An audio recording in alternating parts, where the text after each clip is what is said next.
Good evening. This is part 2 of my reading from the story called But I'm Not the Only One. Where I left off, this was where the main character, I believe his name is David Stephen Walker, he just kidnapped John Lennon from the past and brought him to the future. And so I'm picking up where I left off. Nick studied the report on the train that morning on the way to work. Trees slid by outside his window, then a bridge, and the backs of old factories and industrial strip malls and used stores. That had all given way to wetlands, thick with loose strife and bloom, by the time he closed the file on his reader and shook his head. Another goddamn London last night. People had no imagination. He sat quietly for a while, sipping his morning coffee. Cream, 2 sweeteners. He scratched his beard. He glanced at the news on his reader, but didn't really pay much attention. His mind was already working out the routine for this one. What he'd say to explain. He stared out the windows. Suburbs now, whizzing by too fast to pick out individual houses. His stop was coming up. He sighed, then reached into the inside pocket of his rumpled suit jacket, pulled out his plastic badge and attached it magnetically to his lapel. Nicolas Orozco Mendez, I read, next to a 4-year-old photo of him, beardless with a fake smile. Senior Orientation Consultant, Department of Anachronism, Music Division. The Timeshares Company holographic logo shimmered underneath it all. A tone sounded, announcing an approaching stop, the one before his. The train slowed, halted, got started again. Nick slept his reader, made sure he had his umbrella, then glanced across the aisle.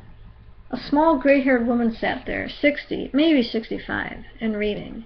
A book, actual bound paper, not a reader. We Can Work It Out, the title read, and under it, 6 attempted Beatles reunions, 1972 to 1980. Nick swore under his breath. That was why so many Londons lately. Every couple of years some joker wrote another book, and even though the surviving 2 and all the original fans were all older than God, the nostalgia always got people missing John again. George, too, but that wasn't really Nick's problem. But John. The books, the eternally reissued recordings, the video games, all gave people ideas. People who thought they were smarter than Timeshare's legal department, and Nick caught the fallout. The woman glanced up, saw him watching. Dark line creased between her brows. Good book? Nick asked. She shrugged and went back to reading. The tone sounded again. Train started to slow. Nick got up, grabbed his coffee, and started bracing himself to meet yet another very confused beetle. Time travel, said John, looking across the table. He adjusted his glasses, ran a hand through his hair. He laughed, shaking his head.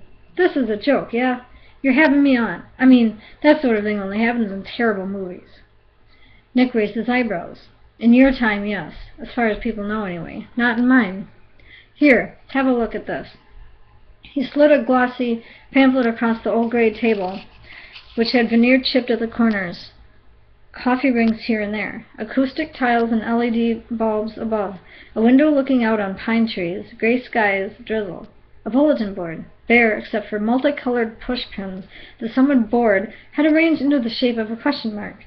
A calendar showing a year Nick's current subject found hard to believe.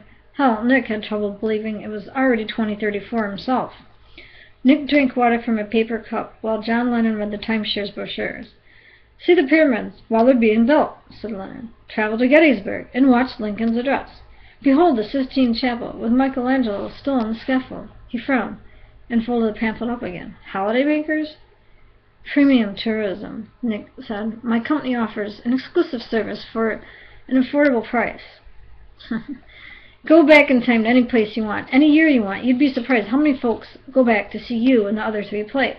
The Cavern, Shea Stadium, Budokan. Your prices don't look very affordable to me, said John. Nick shrugged. Not by 1980 standards. But, well, inflation, you know. And this bloke, this Walker, the one who knocked me down, he was one of yours? He was. He broke his contract. Several federal statutes by bringing you back. Nick took out a deep breath and let it out. By saving your life. Lennon frowned, looked out the window. For a while, The only sound was the hiss of rain against the pane. "So I died then," John said. "The night outside Dakota. That weird fellow shot me, and he killed me." Nick held his gaze, nodded slowly. This was always a hard part, for most of them anyway. The realization that the only reason they still drew breath was that someone had decided to commit a felony. "I'm sorry," Nick said. A shadow passed over John's face. He blinked and looked up at the ceiling. It was always this way with the Lennons. Their reactions never differed. "Oh, Yoko," he said, and his breath hitched. "Oh, Sean." Nick felt his eyes sting. He forced himself to stay under control. He'd never broken, not once, at least not in front of the subjects. Sometimes in the middle of the night he woke up crying. It was worse than he knew in other divisions. "Look, I know this is difficult. You can have a moment if you want." No, it's all right. A bit of a shock, you understand." Studying consolation, a large part of the world pretty much lost their minds when they found out. They even interrupted a football game to break the news. Good Lord. They built a garden in your memory in Central Park, called Strawberry Fields. John laughed. "Well, that's original." He shook his head. "You know, when the lads and I were still together, I joked that some lunatic was going to pop me off one day." Nick nodded. They all brought that up. Every time. The rest of the preliminary interview went smoothly, as it always did. As repetitive as meeting John could sometimes get, he was one of the more affable subjects. He wasn't resentful like Kurt Cobain, depressed like Ian Curtis, or out of his mind like Keith Moon. Lennon took it all with admirable good humor, considering what he'd been through during, for him at least, the last 12 hours. He even made jokes about it, which was more than most of them ever did. Finally, Nick got through the last of the paperwork and set aside his pen. "So, do you have any questions on your own?" "Only 500,000, Lennon said. "How long do you have?" Nick glanced at his reader to check the time. "Maybe only long enough for the first 10,000 or so. I have another appointment at 11. "Oh, another one of me?" "No. Mozart." That stopped John for a moment. He didn't have a quip for that one. Really? "Yep, he's one of the more popular ones. In fact, him, you, Hendrix, Tubac—" "Who?" "He was after your time. You'll meet him, though. There are a couple of them right around here right now. The two of you tend to get along quite well. In fact, and you should see Mozart when someone lets him near a synthesizer." John pursed his lips. "Well, I get to meet him, too." "You meet all of them in time. But with Mozart, there's the language barrier. How's your German?" "Not as good as yours, I suspect." "You mentioned Hendrix. Others here? Joplin and Morrison? Brian Jones?" "Joplin and Jones, yes. Morrison was too far gone when he died." "What do you mean?" "Well, it's like this. There are safeguards against bringing people back when you're traveling. For starters, our designers knew temporal abduction would be a problem, so they engineered the equipment to prevent it from happening, so the past didn't get irrevocably changed every other time someone took a trip. But there's a glitch they can't get rid of. One circumstance they've never been able to come up with a block for." He paused, watched Lennon figure it out. "Death. The moment we're supposed to die." Nick nodded.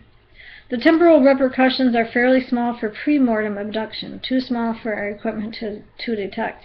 If you nab someone right when their actions no longer have an effect on the world, you can slip them through. And unfortunately, once word goes out on the net, everybody knew." "Got out on the what?"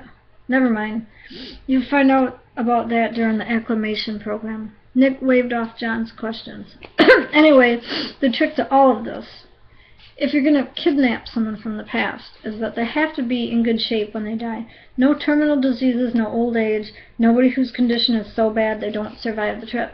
Best cases are sudden ones, accidents, preventable heart attacks, and, well, murders." "I'm sorry." "What for?" Lennon asked.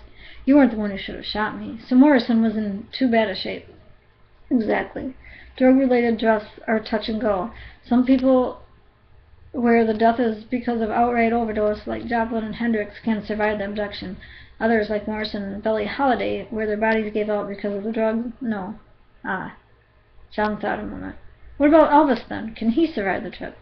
Always they asked this question. Anyone who died in Lennon's time wanted to know. Nick shrugged. "Well, there's really never been an opportunity." John blinked, confused. Then his eyes widened. "Oh," he said. "Good Lord. When did people find out?" "About 20 years ago. He just walked up to a tour group at his grave and said hello. He started recording and performing again the year after that. Kept it up until 2021. They even built him his own theater in Vegas.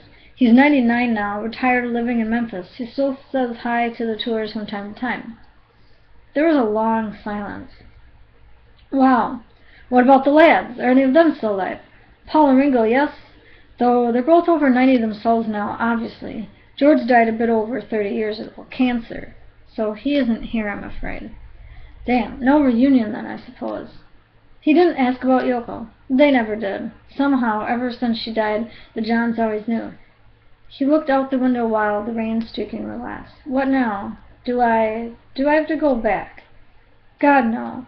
No, said Nick. We've already dispatched the team to put a substitute for you. Don't worry, no one died in your place. I'm not sure how it works exactly, but it involves cloning and the substitute was never alive in the first place. Everything happened like it was supposed to, as far as anyone knows, but you can't go back now, ever. John drummed his fingers on the table. A fly landed on his knuckle, and he shook it off. I can't just leave this place either, can I? Not right away. You've got acclimation to go through. It'll be quicker for you than most. No major psychological work, no rehab. Mainly history classes covering the last 50 years. Enough so you'll feel comfortable in the present before you move on to the island. The island? Nick met John's gaze, held it. Here's the thing, he said. You can't just go into the world proper. Can you imagine how things would be if the world were filled with Gandhis and Martin Luther King Jr.'s and Joans of Arc, not to mention Alexander the Great and Hitler? People bring back Hitler. People bring back everyone. We try to screen out the crazies, but every now and then someone steps back through with Attila the Hun or Genghis Khan. John was beginning to look pale. Jesus Christ. Him too. So you can see we need a way to deal with the abductees, without just handing each of you a bus ticket and change of clothes and saying good luck. The company has a facility where abductees can live on an island in the Indian Ocean. The artist facilities are quite lovely, I'm told. There are currently nearly 2,000 people there. How many of them are me? I'm not sure. Last I counted, there had been 63 John Lennons abducted over the past 9 years. John grinned. You know, that's not really what Paul had in mind when he wrote, "When I'm 64." Stay tuned for more.